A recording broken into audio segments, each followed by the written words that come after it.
আসসালামু আলাইকুম ওরহমতুল্লাহি বারাকাতু। বিসমিল্লাহির রহমানির রহিম। হযরত আবু হুরায়রা রাদিয়াল্লাহু আনহু হতে বর্ণিত আছে যে রাসূলুল্লাহ সাল্লাল্লাহু আলাইহি ওয়াসাল্লাম বলিয়াছেন, যে ব্যক্তি লা ইলাহা ইল্লাল্লাহ বলিয়াছে, একদিন না একদিন এই কালিমা অবশ্যই তাহার উপকারে করিবে, নাজাত দান করিবে, যদিও পূর্বে তাহাকে কিছুটা শাস্তি ভোগ করিতে হয়। বাজ্জার, তাবারানী, তারগিব। বিসমিল্লাহির রহমানির রহিম। হযরত আব্দুল্লাহ ইবনে উমর রাদিয়াল্লাহু আনহু হতে বর্ণিত আছে যে রাসূলুল্লাহ সাল্লাল্লাহু আলাইহি ওয়াসাল্লাম বলিয়াছেন, হযরত নূহ আলাইহিস সালাম নিজের ছেলেকে যে উপদেশ দিয়াছিলেন, আমি কি তোমাদিগকে তাহা বলিব না? সাহাবা রাদিয়াল্লাহু আনহু আরজ করিলেন, অবশ্যই বলিয়া দিন।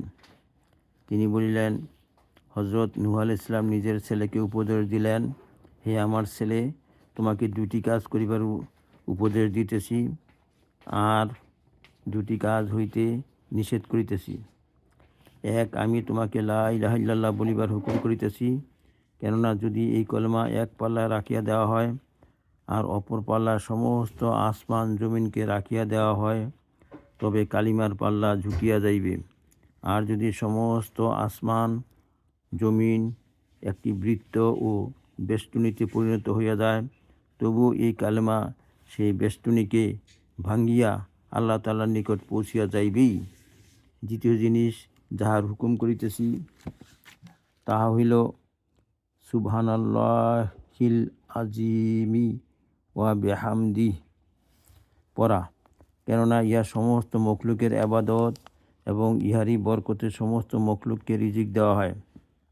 আর আমি তোমাকে দুইটি কাজ, শিরক এবং অহংকার হইতে নিষেধ করিতেছি, কেননা এই দুইটি গুনাহ বান্দাকে আল্লাহ তাআলা হইতে দূরে সরিয়ে দেয়। বাজ্জার, মাজমাজুজ জাওয়ায়েদ।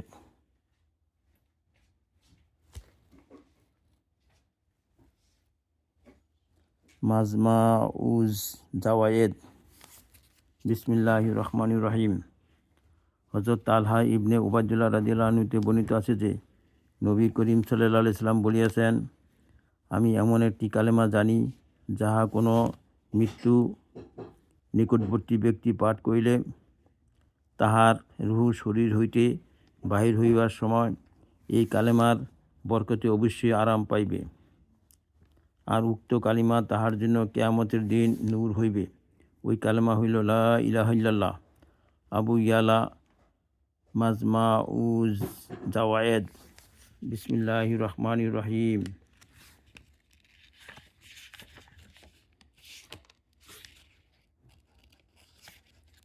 হযরত আনাস রাদিয়াল্লাহু আনহু হতে বর্ণিত আছে যে রাসূলুল্লাহ সাল্লাল্লাহু আলাইহি ওয়াসাল্লাম বলিয়াছেন, এমন প্রত্যেক ব্যক্তি জাহান্নাম হইতে বাহির হইবে যে লা ইলাহা ইল্লাল্লাহ বলিয়াছে এবং তাহার অন্তরে জবের দানার ওজন পরিমাণও কল্যাণ থাকিবে, অর্থাৎ ঈমান থাকিবে।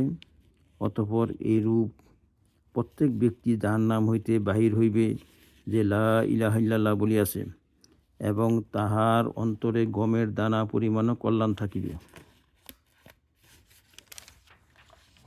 অর্থাৎ ঈমান থাকিবে।